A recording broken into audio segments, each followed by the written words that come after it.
It's a very long military service that you do in yeah. Israel. And it's boys and girls as well? Everyone in Israel goes to the army. Yeah. Everyone goes, and in Israel, when you grow up in Israel, you learn to accept it as a natural continuation of your life. You know, you go to school, you go to high school, you go to the army, and then you're free.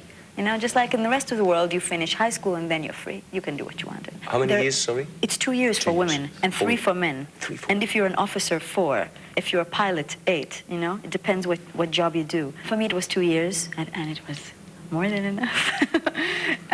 The problem with me is that I didn't grow up like that. I didn't grow up knowing the army was part of my responsibility to my nation, you know? Yes. I sort of picked it up in the year of high school that I spent in Israel, and I said, well, you know, I'll go for a while. I didn't know it was mandatory for me either. When I went to the bureau, they said, well, listen, you were born in Israel, you have to go.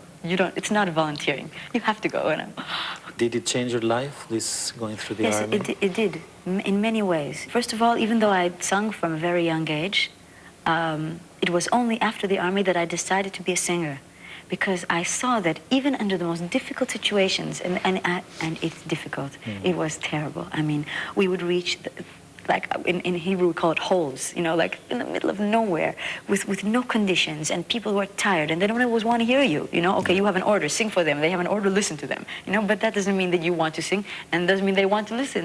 So that's the most difficult and terrible situation for artistic expression. Yeah. Did you find yourself in situations of danger, war? The military bands are not considered high-risk jobs, even though you travel all over the country.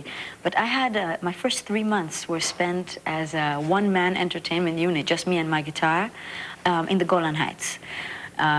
The Golan Heights are sort of like a touchy area of Israel, and they're close to the north, up to Lebanon. So I went to Lebanon a few times, and I was singing in the Golan Heights a lot with the most active units of the Israeli army. And in many situations I was, you know, in a risky position. But I also lost a very good friend, which was a traumatic experience for me at the age of 19. A girl? Yeah, a guy who was with me in my unit.